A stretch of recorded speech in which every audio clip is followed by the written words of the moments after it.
Hey, Erro, it's a pleasure to finally meet the Shakespeare soul. How are you, my brother? I'm great, man. The Shakespeare soul, I like that. I might need to use that from now No, you on. need to use that from now. Listen, Independent Hype have been trying to get this interview for ages. I've literally come out of what would be called retirement to talk to you. I know that's right. You got the Jordan 45 jersey on. I don't know if you know that Michael Jordan, when he came out of retirement, he changed the number to 45. So Hey, I appreciate you coming out of retirement to handle this. it's got to be done. Strangely enough, there's one thing I'd love you to put on screen. You probably don't even have it handy. I'd love to see your pen because I know your pen must be smoking. Are you going to show the UK and the rest of the world that smoking pen? You must Well, go you from you know pen. the fun you know the funny thing is so if I do write stuff, look, it's all inked up right now. That's what from using it to. Hold on. So if I'm using stuff, I like using Muji. It's a company in Japan called Muji, and I got like a million of these pens. If I show you like real quick, we'll do a little studio tour just to show you. So If that's the case, then uh, I'm telling you, they need to sponsor the E, man. They need to sponsor E because you smoke those pens. right. So to show you how much I like Muji, this is the vocal booth. These are all Muji pads. So look at like where we just constantly writing. Look, all of them, all these are all Muji pads. So it's like Muji pens, Muji pads. If I'm writing stuff down, but I'm gonna show you right here. So this is really where I cut everything.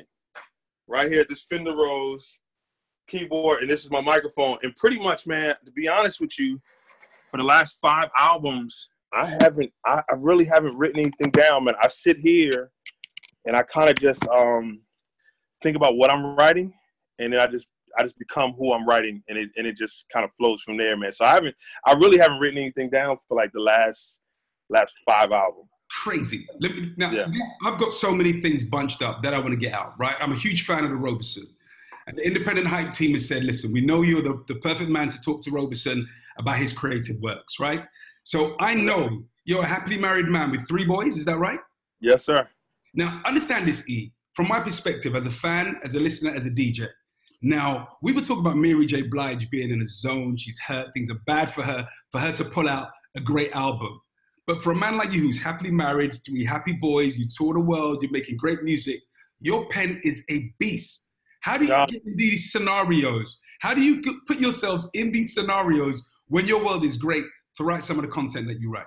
That's a great question. You know, being a songwriter and having to morph into so many different things, I learned that very early on that you had to do that. So, there's plenty of times. I mean, really, the last 4 albums, my kids have been on my lap while recording. You know what I mean? So you learn to write the saddest songs in your happiest moments. You learn to write the happiest songs in your saddest moments. For me, what the true thing though is, I don't believe in writer's block. I don't believe that. I believe in writer's blindness. If you allow yourself to open yourself up to the world, there's a million things to write about every single day. So really, you just pull from different episodes. So if I'm case in point, right now, everything's great, kids great, wife's great, and I need to write a sad song.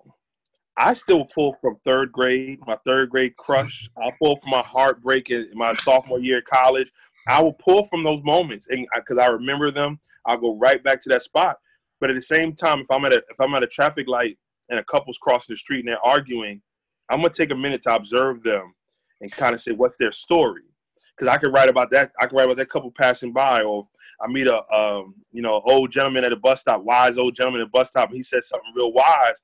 I shake his hand. I'm like, man, this guy just gave me songs, So I look at every opportunity, the arguments in the barbershop, the Sundays at church. All of those are opportunities to write a song.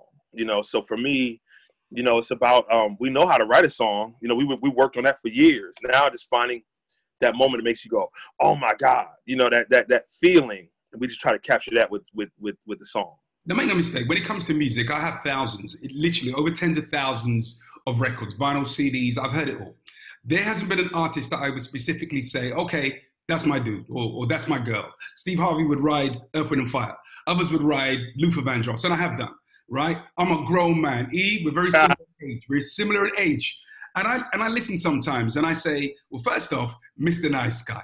I was like, oh, behave yourself. Like, most dudes will feel that on the inside, or we know a nice guy, right? But no one's written the fact that there's a flip on love. There's some great guys that girls play off because they're the nice guy. Yeah. Amazing. What inspired that? You know, I think that's pretty interesting. One, I think that was who I was. So, you know, I was always, you know, a lot of times second place because my dad taught me to look at a girl in the eyes when she talked, open the door and just being polite. And it may not have always worked out the way I wanted it to work out, right? But, you know, I think, you know, one thing I will say that happened around that time, and maybe if you listen to the song, is I think Kanye West, his ability to poke fun at himself at times, which I miss in the new Kanye. You know, like the old Kanye would literally write a song literally picking on himself pretty much. I was like, wow, you know, so a lot of times you'll look at songs and you're like, it'll open up a new lane, it'll open up a whole nother door. So that opened up a whole nother door where it was like, I'm not writing a song going, oh, you broke my heart, I'll never heal again, or I hurt you, I'm so sorry. It was really like, yo, I did all this, and you going out with him? Like, you know what I mean? It was really amplifying that, like, you know, but it's funny because that song, like, a lot of guys kind of, you know, pull me to the side and go, like, thank you for that song. Like, you know, but I believe that we still, it doesn't mean you gotta change up. You know, we ought to be who we are and who you deserve and who's for you, you'll find in time. Oh, like, listen, you create the men's anthems, whether you mean to or not. You have some that are men's anthems. Here's another one, right? I'm a Soul Child fan. First album, I thought this man's amazing. Second album, I said, stop the presses. That's my tune. Previous Cats. Stop the presses right there, right? My homeboy's name is Anthony. My brother's name is Stephen, right? But my name's not Ivan, it's Louis, right? And I said, this dude is ridiculous because, again, we've all been there. Several men have been there where girls have been through tough times. And I said to myself, I've never felt as though someone's written a song that as a man, we truly feel is kind of for us. You know, usually love songs are for ladies, or even a great song is generally for a lady. Yeah? Yeah. They'll listen to it and a girl will think, hey, I'm with a great guy, so I can appreciate that song. But for the dudes, they're like, yo, preach, bro. Well, you know, I mean, you know, it's funny. I wrote that song in college. It was, you know, I'll tell you this. There's so many stories of previous cats that we can go, but I'll tell you this. There was a period where I made a promise to God that if you gave me a song, I wouldn't run from it, right? So there's plenty of songs that I wrote that got me in a lot of trouble, you know, and that's when, and at the time when I wrote it, I mean, when I wrote it, it probably was around for 7-8 years before music ever heard it. So when I first wrote it, you know, the girl I was seeing at the time was hella offended, but it was real, you know. And it's crazy because you'll have a certain song that you'll write, and everybody be like, "Woo, that's my joint, that's crazy." And then you have a song that you write, and everyone's just quiet, like, And it's crazy. I had to learn what that meant. Like, I'm like, "Oh, it's not good," and it's like, no, they had to reflect on it. So I had probably 7-8 years of that song of just when it finished, somebody just sat there like this. And I'll be like, okay. And music was the one who's like, oh, I want that. You know, he's like, no, that's dope. I want that. But it's true, man. And you know, if you got to take one for the team for the overall, you know, strength that we have to recognize, whether that's the girl realizing that this dude is still living, you know, judging her based on her past, you know, dudes, or vice versa for us guys. I tell you, the funny thing was I was shopping this song way before I met music. I was at Motown and I played it for the A&R, and he's like, I like the song. He's like, but like, I don't know about cats. Like, that just some previous cats don't make sense. He's like, why don't you change it to like previous dudes? Like previous dudes, maybe like previous guys. And I was like, nah, I'll see you later, man. I'll take that CD back. And but it landed in the right hands, man. Music did a great job with the song. And this is the amazing thing, right? I mean, my favorite, I said, and we have this, my favorite album, hands down, was Mr. Nice Guy. I would tell the world, Mr. Nice Guy. Strangers, you know, the horns. I was like, oh, this man is a beast with this. Because it had the biff baff, right? So that's that lower chakras. We're feeling that. You know what I mean? So I'm saying, quickly, it's ridiculous, and then he's murdering me with some beats. So after that, I was like, oh, what's going to happen with Mr. Nice Guy 2? I couldn't wait for the album after that. And you dropped the box. And I was like, man, I was waiting for those beats, right? Yeah. And that's when I realized, and understand my point, so just to let you know, don't slow down with that pen. That's when I realized, as a lover of the music, you cannot suppress creative genius. if he's going that direction, we just need to let him go there. Listen to the album. We need to study it and see what's up. Because you know what was ridiculous? Mark on me. I said to myself, oh, good Jesus, Lord. It's becoming the soundtrack of my life. And again, it's just, we don't have a way to express sometimes, or women don't believe that we can. But when we're asking for that track on repeat, or when we're trying to put it on a playlist for a lady, maybe she can understand what we're talking about. Mark on me. Tell me that the fellas come and speak to you about that. That is ridiculous. It's timeless, E. Well, I think also, amazingly, I have more women come up to talk about this song. And I think, one, because they're showing off, man. They're showing off. They want to see a man in that light. And that's, I think, we have so much bravado, so much ego that we don't show it, right? We don't show like, wow, like, I can't stop thinking about this girl. And she kind of got me, right? Like, she really got me. And so it's funny, girls are like sitting there going, that happens? You know what I mean? Because we playing on so cool with them, like, even if they hurt us, they're like, I'll be all right. And they never see that. When that door closes, we're like, you know what I mean? And we're all, Bill Withers said it the best way. He said the only difference between a male song and a female song is the male ego. And we all, at the same time, we all want the same thing. You know what I mean? We all go through it. So sure, the men relate to it, but I think that song was a little bit more of women appreciating the window or the door being open for a second to show that we are at the end of the day the same. You know what I'm saying? I do have a lot of dudes who say, man, I appreciate it, man. I was going through that. That kind of helped me through. But a lot of times it seems like I've had more women go like, really? Like, y'all feel that way? Like, yeah. I mean, yeah. When if we're really digging you and you kind of swaying us off to the side, we may say it differently. We may, you better answer that damn phone, whatever. But at the end of the day, we feel the same way you feel in that moment. Yeah, but the ability to express it. Now, for those who don't know, right, I'm going to say it straight on an Independent Hype interview. For those who don't know, like I'm not going to give away what you do. If you see E live, he can take certain elements from conversations, from things you throw out of the crowd and create a track. And I said to myself, okay, now, and I've seen you several times, my dude, right? Yeah. So I'm like, okay, he ain't making this up. This dude can pull anything and create that. So I'm saying if he can do that in a minute and 2 minutes, my Lord, what can he do in 10? What can he do in an hour? And you've demonstrated that talent, right? So here's one for you, because this is me, your EP that you dropped. Thank you very much. Hey, again, Earth, Wind and Fire, loved it, right? And again, you spaced out the bangers. It was a good look. But in my mind, I was like, you dropped Earth. And I was like, yo, Skeez is crazy with it. Yeah, nice. $1 million. That was a ridiculous track, right? About love. It was timeless. And then you moved into Win. I said, yo, he's gone there again. Then when you did Fire, I feel, and I may be wrong, but you can correct me, I feel as though there was a different Fire EP he was potentially working on. And then the change that started happening within the environment, in the US, in society, and what was happening, did that sway some of the direction of Fire? I love Slave Owners. The direction you went in was amazing. But was it always built that way, or did you shift midway through that trilogy? Well, I think it was, the amazing thing was we literally were making them, like when I finished Earth, it was like, okay, let's start Win. And when I finished Win, it was like, okay, let's start Fire. We didn't start Fire till Win was like being pressed up. It was like, now when we're done with the mix is done. All right, what are we going to do with Fire? And it was literally, the funny thing was, I'll tell you how crazy how the process works. So, Dre and Vidal, who produced like music, and Jill Scott. So Vidal from Dre and Vidal was mixing the record. So he's the one who I'm in the room with while we're mixing records.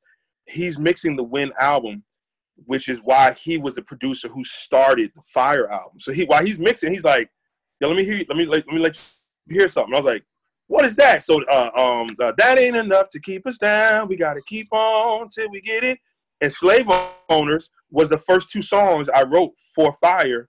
And that's because Vidal was in the room. It literally was like, all right, let's start. But yes, the climate of where we're at in America definitely dictated where. But I mean, truth be told, these are probably ideas that I was holding on to for the longest. It's not a comfortable feeling, in all honesty, in America. Like Slave Owners, you just break it down. Yeah. That our currency, the dollar bill, George Washington owned 300 slaves. Thomas Jefferson the $10 bill, you know, this dude owned like 400 slaves, you know, like full out slave owners are on our currency that we're supposed to be, you know, we have President's Day and we're like, hey, President's Day, no school and no work, whatever. Yo, these cats, if they were still around today, sure, they're the founder of this country, but they were around right now, I'd be in chains. Thomas Jefferson had kids with a slave and kept his kids slaves.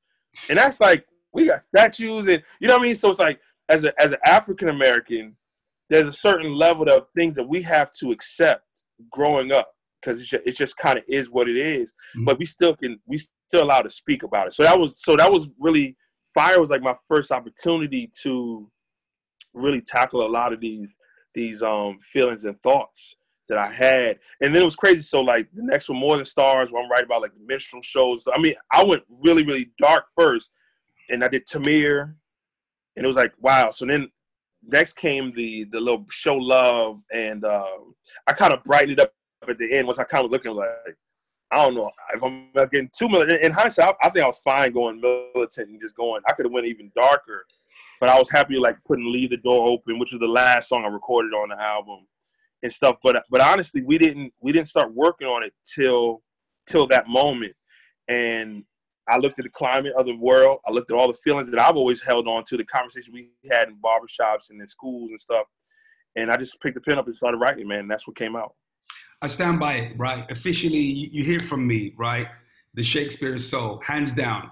I said there's two men, their albums are ferocious on different levels. One is definitely for the ladies, and as Joe, the other man to my right is Eric Roberson. As far as I'm concerned, the Shakespeare soul, hands down. The collabs are crazy as well, right? Tweet. I'm a Tweet fan. Will Downing on the EP, my dude. Will Downing on the EP. I look at your CV of people that you've collaborated with Helen, and I'm like, this man is picked off with Fonte, can't forget, stuff with Foreign Exchange. And I'm saying, is he picking my favorite artists, or how does it come about? Do you have like a hit list and you think, man, I need to hook up with that? And by the way, listen, you and Angie Stone, I don't know what's up with that dude, but that's overdue, right? But how does that come about? Wow. That's a great question. You know, a lot of it just comes about with who's around me, and and that's no exaggeration whatsoever. You know, like starting back with even Jill, me and Jill were homies. You know, we did that demo. We did a song one time before she had her deal. You know what I mean? And like Marsha Ambrosius, just we were both in Philadelphia. I said, hey, you want to come and work on some music? She came to the studio. It really, Gene Baylor lives down the street from me. You know what I mean? So Tweet was interesting. What about Lala? Before you do the Tweet bit, what about Lala as well? What's the deal? So funny as you say that. No problem. She and I were on a speaking tour. We weren't even performing. We were on like this tour, like I think it was this like women empowerment, My Black is Beautiful event, and she was there and I was there, and we had known each other a couple of times. We'd done a few shows together, and we become fast friends. I'm a huge fan of Layla, right? And then I said, I had just wrote Dealing. I literally just wrote it like before I got on the road. And I said, I got this song that I could hear you on. She was like, well, send it to me. And that's all it took, man. I mean, it was as simple as that. I emailed it. She cut her part in California. I cut my part in New Jersey.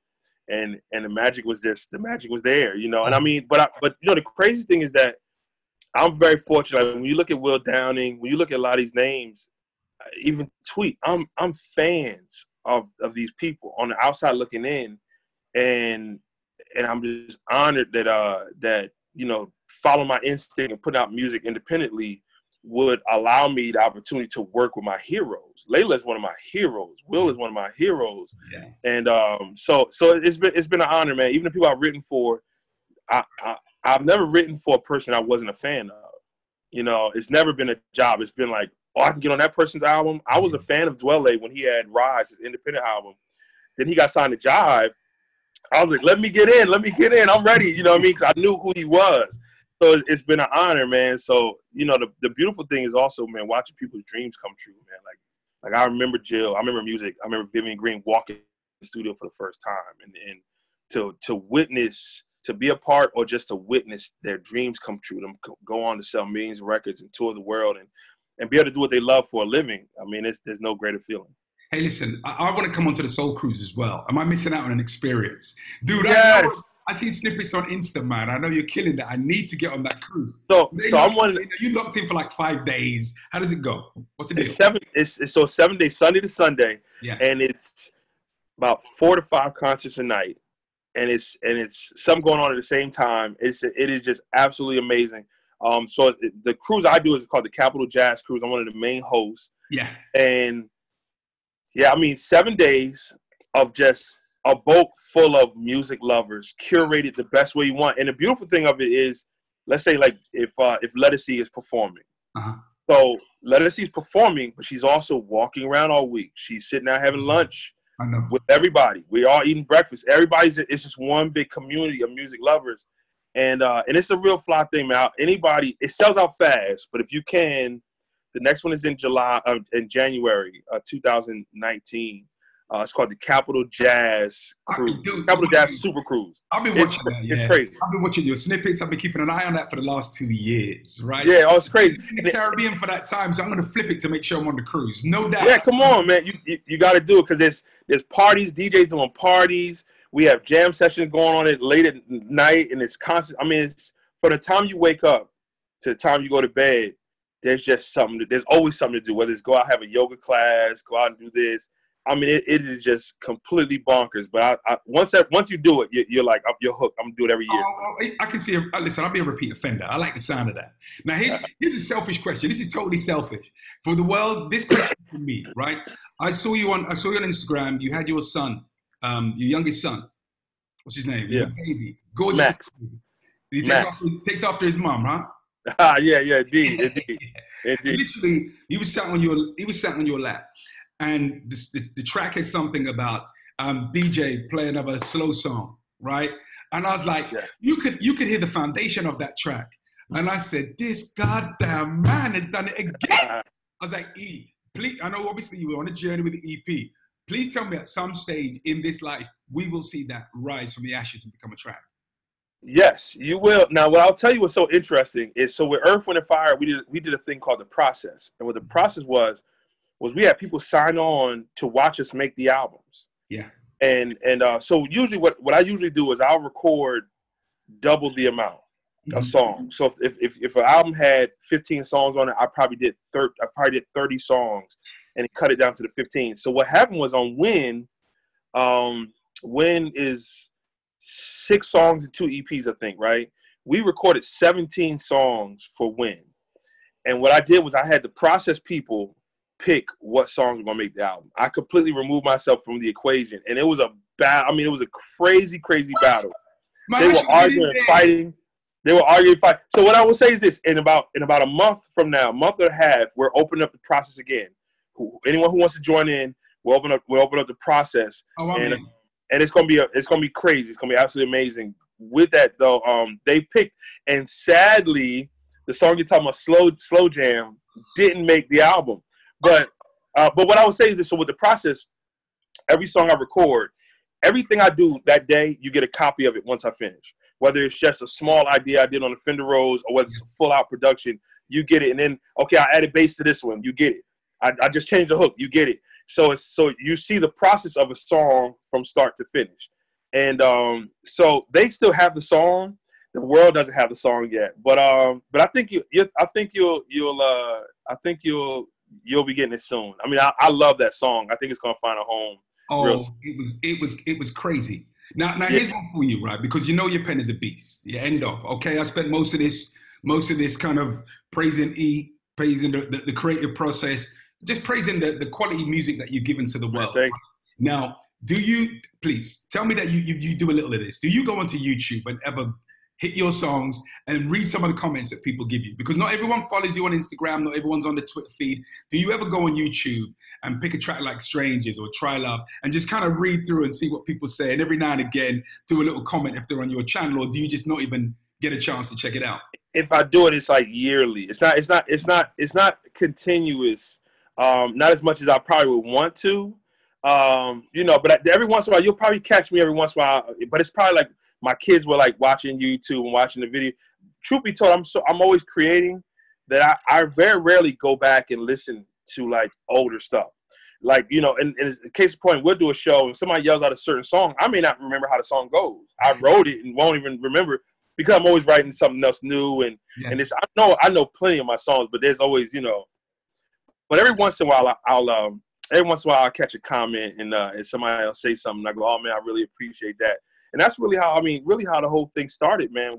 We were sharing music and people were talking about it. And that's how I even did the second album, was just people talking about the records, because I was more than happy just going back to being a songwriter and not even saying, all right, I put an album out, let's go back to my regular 9 to 5. And people are like, no, we want to hear more of this. Like, keep doing it. And do you feel like your fan base? Can you feel that your fan base is different? Do you feel your fan base is different? Do you feel? Do you think they deal with you differently? Right? Because I can say, okay, yeah, I'm a Tweet fan and I love Will and I love Sman G, but when I deal with E, I'm like, oh, I listen to him slightly different. You know, we're listening to loads of different artists. So do you feel that your fan base, they absorb you different, they listen to you different, they interact with you different? How do you feel?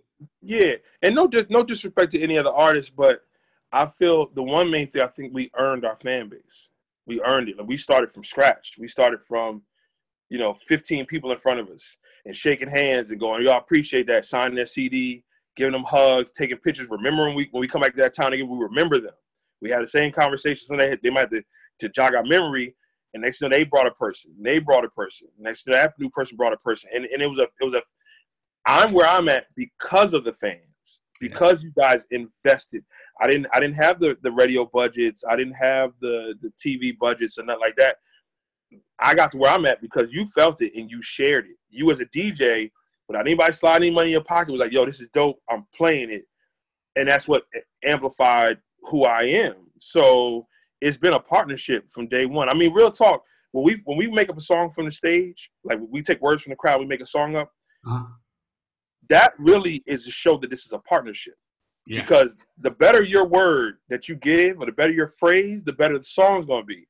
If you just give me something simple, the song's going to be simple, nobody's going to be impressed. Yeah. But it's really like, yo, we together make this art. I create something, but how you respond to it is what makes it art. You know what I'm saying?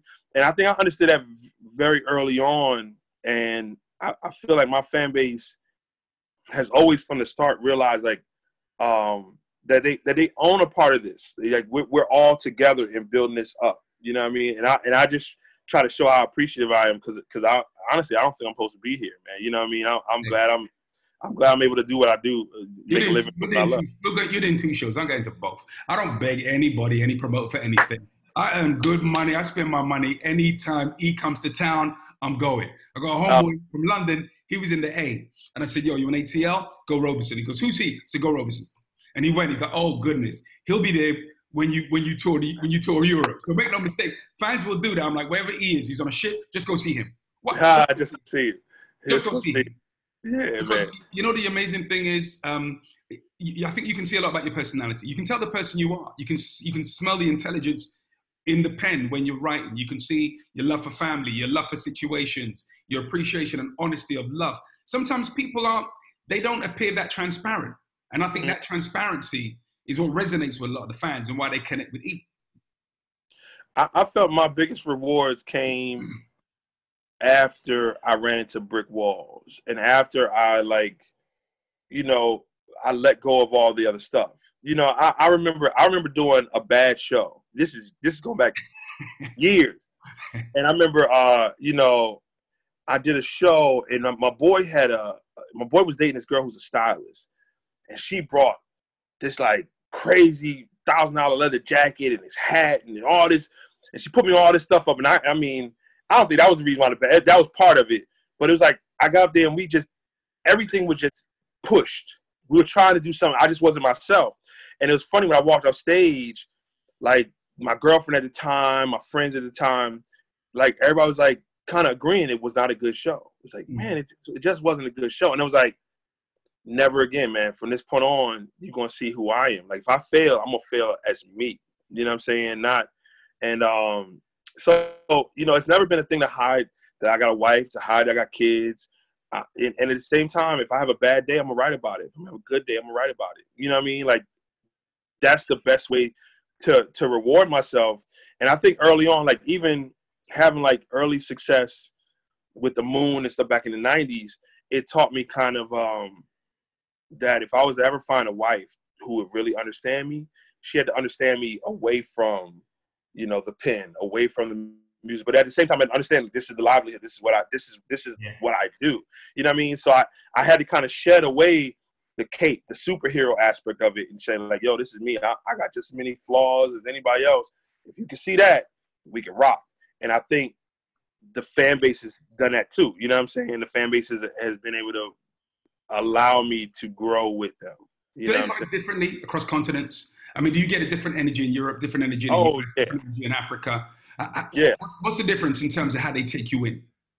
So first of all, America, the black man is too cool, right? So you'll have a guy who's a huge fan, and he'll give the CD to his girl to go get signed. Yeah. She'll come. So I'm like, what's your name? You know, she like, my name is Simone, but you need to sign it for Larry. Well, where Larry at? Oh, Larry over there. He just don't want to come. You know, like, why ain't Larry come up and say what's up? Like Larry, yo, I'm not signing Simone. I'm signing just Larry on this joint, right? I'm like, what's up with Larry? Like, you know, so the dudes will be a big fan. They might be like, they might give us, that's how much they're gonna give us. Like, yeah, you know what I mean? Where in London, there might be a guy 6'5" standing front row singing along. You know, almost tears in his eyes singing. He in the moment, he connected, and he ain't worried about like, am I looking cool right now? You know, that's just swag. That's just that American swag that, you know, but so I do appreciate that. Yeah, South Africa is another place where it's like, it's just pure love. It's just like energy love. They like, yo, come to my house tomorrow. You know what I mean? They're like, yo, like, my mom's gonna cook for you. You know what I mean? So I love that kind of energy, man. And I appreciate it. I mean, I'll tell you, when I first started doing Japan, it's a little different now. Not as much, but it'll be really respectfully quiet. It'll be like, you finish a song, and it'll be like a big applause. And as soon as I start talking, they'll be like, they just stop. Listening. And like intense. So you'll be through the show like, I guess we're not doing that good because I'm used to like, woo, or like something. And they just be quiet. They're just studying. But as soon as the song's done, hey, the next song, they just stop. They just, but now, you know, now we're a little wilder with it. We make sure they get a few drinks in them and stuff. Now they kind of party with us. But first 5 years, they were like really like just, you know, I was like, yo, we loose. We're going to loose. My band dared me to tackle. I remember this was in Japan. This is at Blue Note in Japan. To go from one side of the stage and run and dive and tackle the mic. Like the microphone stand. And I'm, you know, first of all, it's Japan, so most of them can't even understand what I'm saying. And I'm the mic like it's a girl, and I run and dive. And they were like, what is wrong with this guy? But by the time we went into like change for me, they were standing on tables with us, man. I was like, yo, we gonna make y'all party with it, you know. So it's all good, man. It's a different environment each time, but you learn to appreciate it and love wherever you're at. Listen, to see you globally is amazing. Here's a question though, right? Because I told you I had to pick your brain. I think about it, right? You got some classic artists out there like Curtis Mayfield and stuff like that. Who would if E went back in time, and with your songwriting skills, your creativity, who would you be? You know, we hand this baton over, right? It's kind of like a relay. We got songwriters and we got great artists from the past who handed the baton over to artists of the 70s, the 80s, and 90s, etc. Who do you feel would reflect E? Who do you think you've got some kind of lineage to when you think about their songwriting skills, their creative skills? Who would you say, oh man, he must have some Roberson in his DNA, or I must have some of him in my DNA? Or is it she? No, it's Bill Withers. I say hands down Bill Withers. Yeah. It'll be Bill Withers. I mean, first of all, his pen was crazy. His anti-war song, I Can't Write Left-Handed, to one of my favorite songs of all time, Hello Like Before. Like he runs into an old fling at a restaurant. Like, man, I wasn't even my bad. I ain't meant to mess up your vibe. You know, he just was such a dope artist. But at the same time, he wasn't like, he was fine whether I'm sitting with my kids or whether I'm on tour with James Brown. I'm not really blown away by this. My goal is to be me, you know. And what's crazy because he was so much to be me that he retired like prime, like just walked away from it all.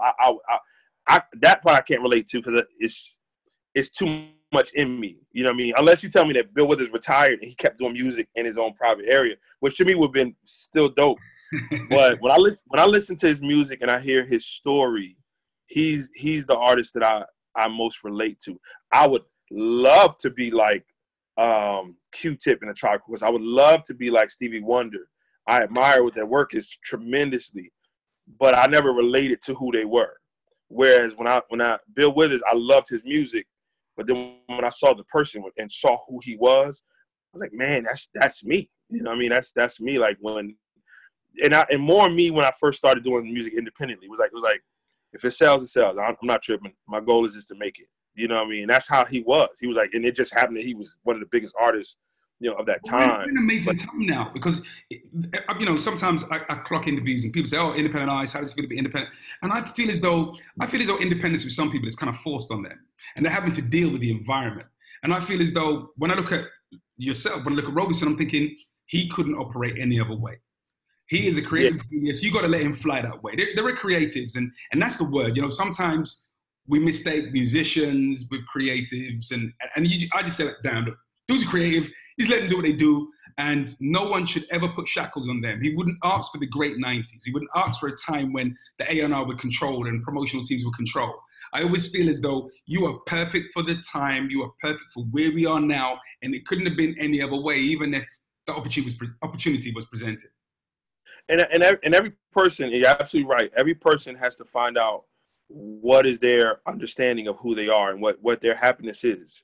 Because if your goal is that you need the Bentleys and you need the 18 garage mansion or whatever, and I need to be on a major, then that's where you need to be at. Your job is not to be an independent artist. And you also understand the pros and cons of that world. For me, I mean, I wouldn't fit right. The artist you see today wouldn't fit right under Arista or Def Jam or God Records. Because like I said, I put out Mr. Nice Guy, and by the time I sit down and do another album, I'm somewhere else. Yeah. And they're like, no, you got to give me another Mr. Nice Guy. I'm like, no, I'm not there now. They're like, no, you better give me that. And I'm like, no. So, and at the same time, I mean, we do our own tour booking. Like, and a lot of that is from, I got 3 boys now. Them days are like staying out for 3 weeks at a time. Once I had my second son, I was like, nah, I can't do it. I can't do it. So we go out, we do a couple of shows, we come home, man. You come home making pancakes and take kids to school. It's like, so the whole 9 of like where if I was on Def Jam and I got the tour support and they're building everything up, they're like, okay, here's this. You're not coming home till December. And it's like, no. And I got friends who got plaques all down the road, all down the walls. And it's like, they're on the road for 3 months at a time, 4 months at a time. I couldn't do it. That's so this works. Yeah, this works. To be frank, we can see that in the music. Here's a question for you now, right? I know this is a difficult one. I don't think it's possible to get an answer from you on this one, but I'm still going to ask the question, right? Because do you have a favorite song? Or if it's hard to narrow down to a favorite song, do you have a favorite album? Or, you just had a moment where you said for 6 weeks, yo, that was tough, and then kind of moved on. Is there anything that kind of springs to mind? It's probably easier album and less difficult if you're talking about song. Is there one? Each album, what I would say is the best way I can even answer this, because really they're all my kids, you know what I mean? But each album has at least one moment on it, at least, that makes me go like, wow. Like if I'm in a car and I'm driving to the corner just to get some soap or whatever, and I got a little bit of time to listen to song, what song on this album I'm listening to. So on Music Fan First, How Could She Do It? On Mr. Nice Guy, it will be Love Withdrawal. So each one, like with Fire, or with Earth, the hospital song. Yeah. Like everyone finds it's a special. For me, I have these songs in my head, like and I'm chasing them, like trying to put them together. So a lot of times it's a song that gets from here to like everyone else is here without much change. Most time it changes drastically. By the time you hear it, it's going to change. So there's always one song. My favorite overall song, though, and this is a very unfair answer. The song I have not released it yet. It's a song I wrote back in college called Penalty. and I've never released it, but it's probably my favorite song. And it was done in college. The copy is really, really bad, so I got to redo it. And I just have never gotten to the point of like really recreating a song. But it's we need great. the C-sides. You done the B-sides, right? We need the C-sides. So flick on. Yeah. But this joint, well, let's say this: the hiss, like this was back when we were cutting to like tape. You know what I mean? So the hiss is louder than the song. That's the only reason why nobody's heard it. But we're gonna redo the song because it's like it has so many. It has this Stevie feel. It has this Michael feel. It's all these undertones, but it's a great song. So it's a song I'm going like, yeah, I need to go back to that feel, and one day we will. Hey, listen, it's been great. I will say, if you're a first-time listener, if you're clocking this interview, this man's collective works. It's not even a place to start. You have a song for everyone, for every time, for every moment. If you've not been in a relationship, if you've been in a relationship, if you're religious, if you're not religious, irrespective of the subject matter, you managed to have covered it in your short few years on this planet. So again, wow. I want to see more of the smoking pen, man. As I said, the Shakespeare soul. I want to hear that, E. I want to hear that. I don't want copyright, nothing. I just want to hear recognition. Yo, the Shakespeare soul. E. Roberson, 100%. If you got a final message for the Independent Hype fans, or for fans of Eric Roberson in general, songwriters out there, fans of music, anything to say? Last words? Process over product. Focus on the process of everything. Don't worry about the outcome. The outcome will take, if you focus on the process, the outcome will take care of itself. E, it's been an absolute pleasure. Look forward to seeing you. Okay, I'm going to see you on the cruise. Watch out for me in January. Yeah, you're going to see me. Come on, man. Come and listen. Congratulations on your new re-entry to retirement. Yeah, completely. I'm only coming out for the sequel. If Independent Hype say we want a sequel with E, then I'll come out. If there's no sequel, I ain't coming out. Yeah, indeed. I got you. Jordan the 45, I got you. Lovely. Listen, my dude, have a great one. It was great talking, E. All the best. No doubt, man. Thank you very much. Appreciate it, man. No doubt. Thank you.